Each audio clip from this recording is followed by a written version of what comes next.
Good evening. Donald Trump has been sworn in as the 47th President of the United States of America, making a very interesting inaugural speech right there. We're all waiting to see how the over 50 executive orders that he's set to sign tonight, or rather on his first day in office, is likely to affect the world and particularly the United States of America. My name is Sammy Adika and our sign language interpreter is Boniface Mureithi. Welcome to the broadcast. Now, President William Ruto has told off his critics opposed to his boldness for implementing development plans that will change the lives of Kenyans. Speaking in Kakamega County during his first day visit in the vast western region, the head of state reiterated his commitment to implementing all his promises, further stating that he will not allow a section of leaders to mislead Kenyans. Now, citing the new health insurance scheme SHA introduced in the effort to implement universal health care coverage, the president noted that many are now benefiting from the scheme, vowing not to be intimidated as his focus remains serving Kenyans. Unajua kuna watu wa porojo mingi ati wanajaribu kushindana na sisi. Sasa wewe mtu ya fitina, mtu ya ukabila, mtu ya share sijui mitego, utashindana na nani kwa hii Kenya? Mimi nawaambia hawa, kwanza wacha niwapatie mawaidha ya bure.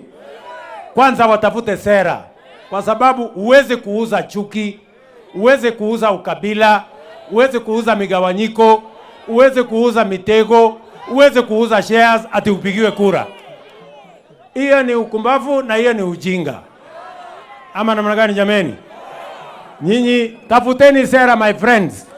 Hawa watu ambao wanajaribu hiyo siasa, ukiwauliza barabara hawajui, ukiwauliza kilimo hawajui, ukiwauliza sitima hawana mpango, hata sukari hawajui inapangwa namna gani. Ati wanataka kuturudisha nyuma kwa siasa ya ukabila. Nyinyi ni watu wa siasa ya ukabila ama tuungane kwa broad base twende mbele? Tuungane twende mbele. Tuungane na huyo Baranya twende mbele. Hebu nione wala anasema tuungane twende mbele. That is the direction Kenya is going. Mimi nimekuja hapa kwa sababu niliwaambia munipatie nafasi kidogo ninyoroshe maneno ya uchumi. Hii uchumi ilikuwa imeenda. While still in Kakamega County, President William Ruto has released the first ever bonus payment to sugarcane farmers in Mumias, Kakamega County. President William Ruto says the 150 million Kenya shillings bonus for sugar farmers not only validates the success of the reforms introduced in the sugar sector, but is also evidence of the potential to uplift farmers and support tens of thousands of livelihoods. Speaking during the launch of the bonus payments, President Ruto expressed confidence in some of the reforms carried out in the sugar industry, noting that they have yielded, or rather, allow me to take that again. President Ruto says that some of the sugar reforms made in the sugar industry have yielded significant results. Mheshimiwa Rais, leo niko na furaha sana kwa sababu wewe umekuja kutembelea Kakamega hapa. Na sisi wana Kakamega tunasema asante. Mambo ambayo umefanya kule Mumias, Mheshimiwa Rais, I want to appreciate you kwa sababu umeweka historia kwa kusema ya kwamba wakulima wa miwa for the first time watalipwa bonus. Sisi pia nataka kushukuru nikiwa jirani kutoka Bungoma kwa sababu vile Mumias imefufuka, wakulima wa kutoka Bumula wanaleta miwa hapo. Na najua kwamba Alhamisi pia tutakuwa upande wa Bungoma, ujaribu urekebishe pia mambo ya Nzoia. Ukitengeneza Nzoia na hii Mumias 2027 mahali utakuwa ndio sisi tutakuwa. Mimi nimekuja hapa kwa sababu niliwaambia munipatie nafasi kidogo ninyoroshe maneno ya uchumi. Hii uchumi ilikuwa imeenda segemnege, lakini sasa nimeidhibiti na sasa tutaanza kupata pesa ya kuendesha ile miradi ingine. Miradi iliyokwama ni miradi ya barabara, si mnajua hivyo? Leo nimetoka ile barabara ya kutoka Musanda kwenda Mumias, ilikuwa imekwama. Sasa nimekuja na contractor, huyo jamaa nimempatia 4 months amalizane na hiyo barabara. Barabara ingine ni hii ya kutoka Lunza hapa, hiyo inaenda Shika alafu inaenda mpaka Ikolomani. Hiyo barabara pia nimeipangia, nimepata pesa yake. Barabara ingine ni hii ya kutoka hapa airport kwenda Shinyalu, alafu iende Chepsonoi. Hiyo barabara pia nimepata pesa yake, nitatangaza kandarasi, nikuje nijenge 3 months na kuja kuanzisha hiyo barabara. Well, now in matters health, clinical officers across the country have officially downed their tools following the lapse of their 14 days strike notice. Now, through their union KUKO, the clinicians have accused the Kenya Kwanza government of ignoring their demands, which now leave many patients at risk of being denied medical services. KUKO stated that the discrimination by the Social Health Authority SHA and the refusal to impanel facilities owned by clinical officers is against their agreement with the Ministry of Health, insisting that they will remain on strike up until their demands are fully met and the government shows goodwill in implementing a return to work formula. We are highlighting are historical in nature. There's no one who can understand, for instance, why should we negotiate a CBA for close to 7 years, and yet a CBA has a life cycle of just 4 years. So meaning, we are completing 2 cycles without a CBA. How insensitive can a government be that you put in place policies and laws that you cannot implement? But we are not going to take any promissory notes, and especially on the issue of the Social Health Authority, because there is no difference when we are at work and when we are not at work, because we cannot be able to pre-authorize, we cannot be able to see patients through the Social Health Authority. And so we are going to remain on strike until that day that we will be able to see our clinical officers pre-authorized and our facilities empaneled, and we also see goodwill in the implementation of the return to work agreement. Well, still on matters clinical officers strike, the Council of Governors has urged clinical officers to call off their new strike that started Monday morning, noting that some of the key issues that had driven them to down their tools have been sorted. Addressing the press after a meeting with Principal Secretary for Medical Services Harry Kimtai and officials from the Social Health Authority, the governors noted that they have made great strides in addressing issues that had been brought forth, hence they should forthwith call off their strike.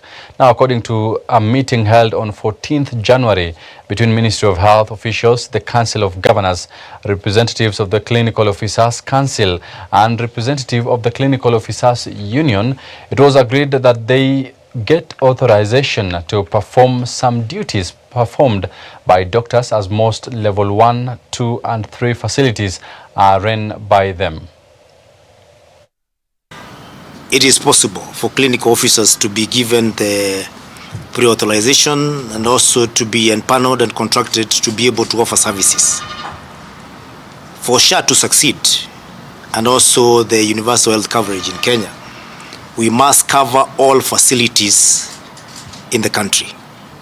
It is common knowledge that levels 2s and 3s, where the majority of Kenyans normally start their journey to healing, is usually manned by clinical officers and nurses. And therefore, to leave clinical officers from the list or of authorized personnel to be able to pre-authorize the activities or rather the treatment that should be done to the patients, it is to mean that we start treatment at level 4. And that is why we are happy that SHA and the ministry are here, and we have agreed in principle, both Council of Governors, who represents over 95% of facilities in Kenya, that we will enable these clinical officers to be able to access the services directly. For that reason, therefore, there is no reason why clinical officers cannot go back to work. For the first time, clinical officers will have a collective bargaining agreement. They've never had it. And so we tell them it is you make progress, you make a step, you bank it. You make the next step, you keep that, what you've attained, and you move to the next one. So I don't think it is reactive in any way. What spurred them to go back on what we'd agreed was the communication that they had when they were being told to still go through KMPDC. Now, government spokesperson Isaac Mwaura has expressed the government's commitment towards providing affordable and reliable healthcare through the Taifa Care program. Mwaura says the government is implementing measures to ensure that every registered member of Taifa Care can access transparent information on payments made for their medical care.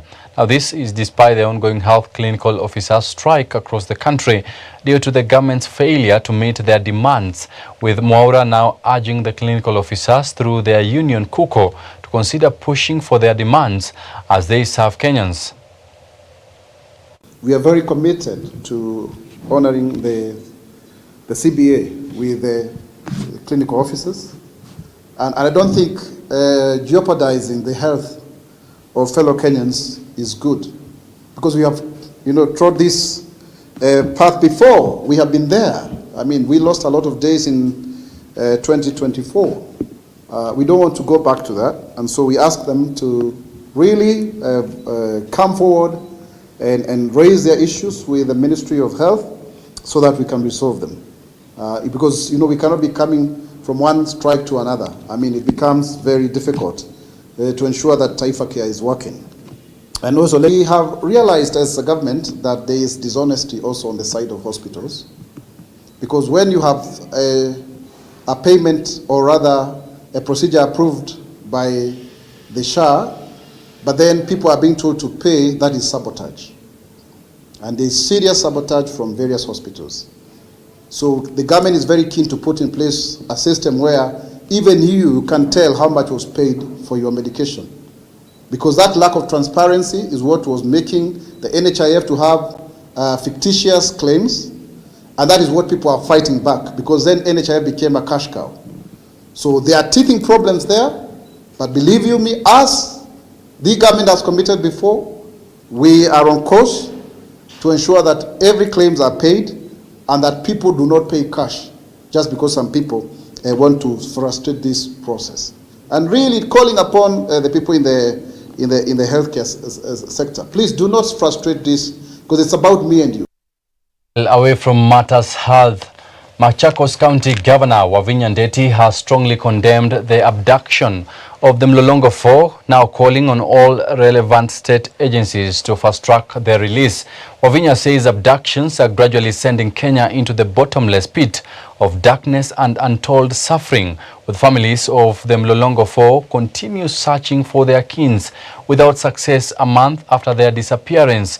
On matters peace, Governor Ndeti also called on leaders to set good example to the young ones while urging the youth to exercise their freedom of expression responsibly.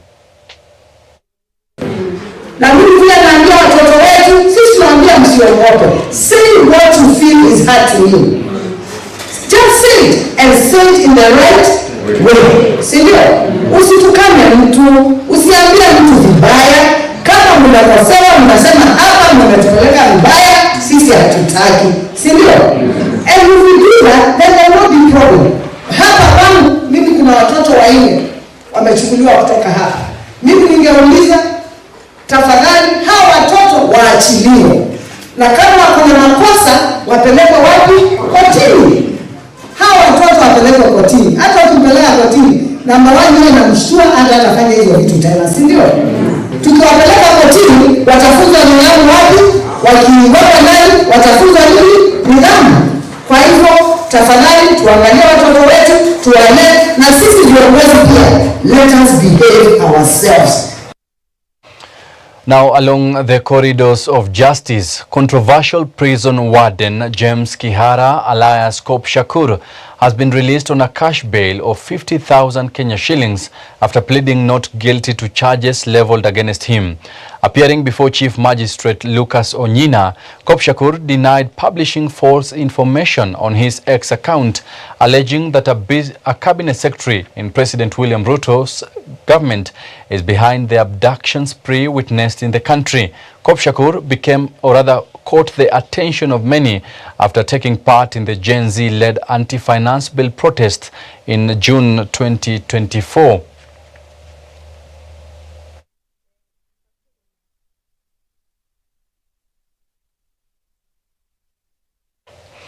Well, now in matters business, Trade and Investment Cabinet Secretary Lee Kinyanjui has vowed to ensure the government put in place a predictable tax framework for industries that will create an enabling environment for businesses to thrive.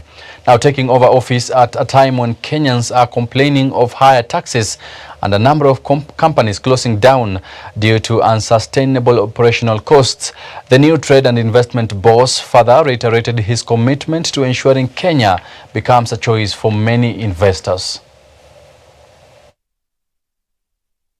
Because challenges keep coming. When you solve one challenge, another one comes, and we will be working very closely with the minister and also with our other parastatal heads who are here, and also the whole of government, because I think the ministry is largely a facilitative sort of ministry, because there will be issues to do with cost of energy.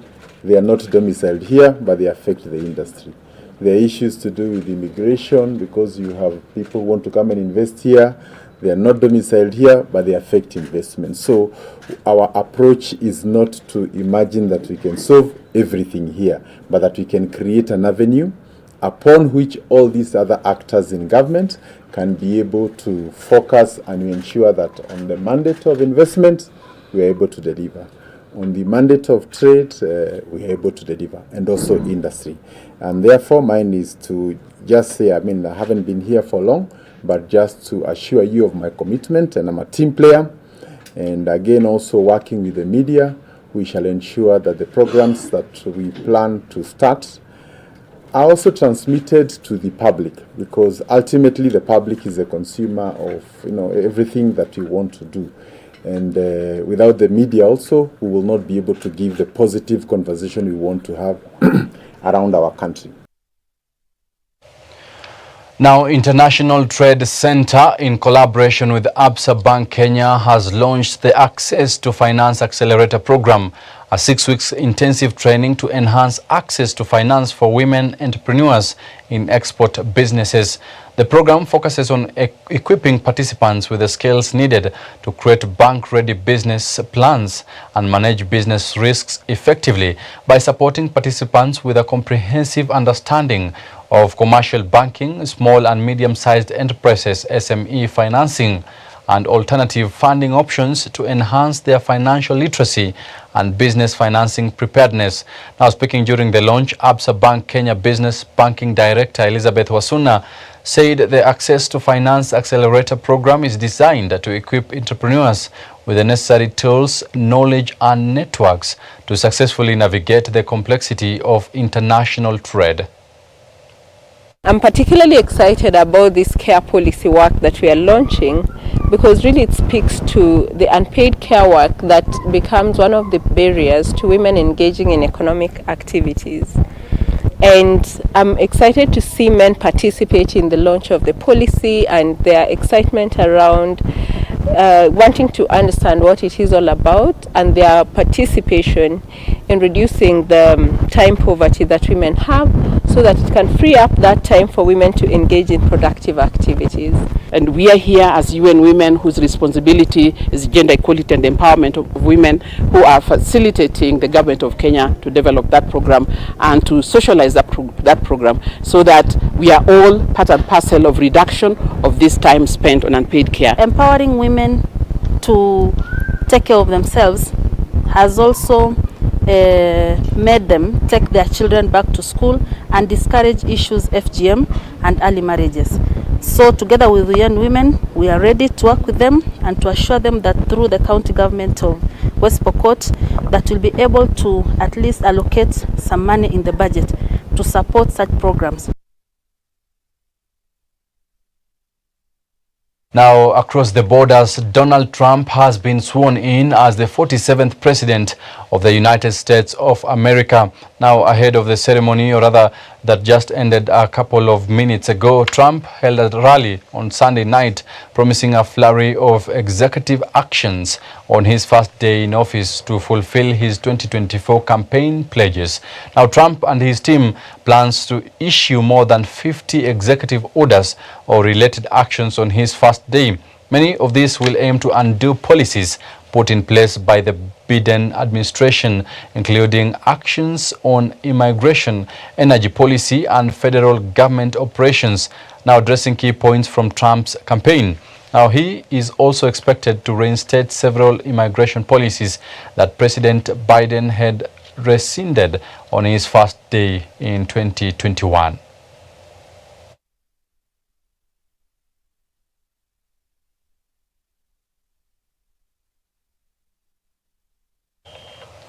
Well, a couple of minutes ago during the swearing-in ceremony, we did see Trump making a very interesting inaugural speech right there, highlighting several issues.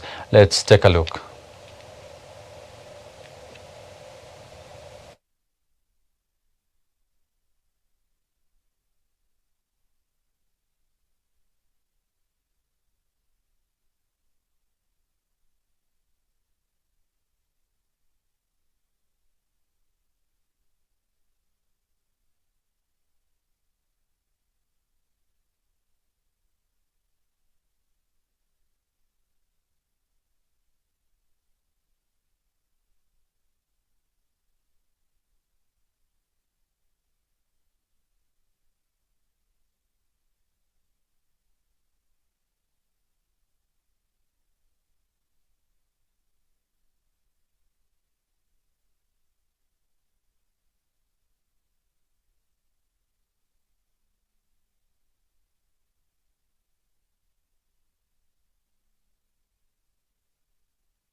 On matters sports, the football fraternity in the country is mourning the demise of Mathare United founder Robert Munro.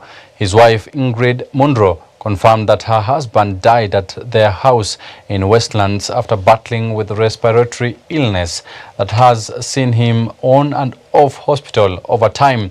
Robert will be remembered for his immense contributions to the sports industry in Kenya, including establishing Mathare United and Mathare Youth Sports Association in 1987. He has many achievements in the sports industry, including helping Mathare United carry Kenya Premier League Cup in the year 2008.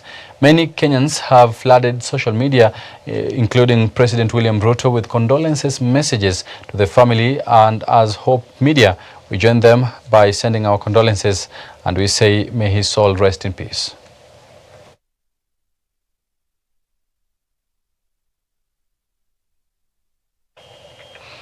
Well, that right there marks the end of our bulletin tonight. Many thanks for choosing Hope TV, specifically Newswatch, right here with me, Sammy Adika. Our sign language interpreter has been Boniface Mureithi. Until tomorrow, goodbye.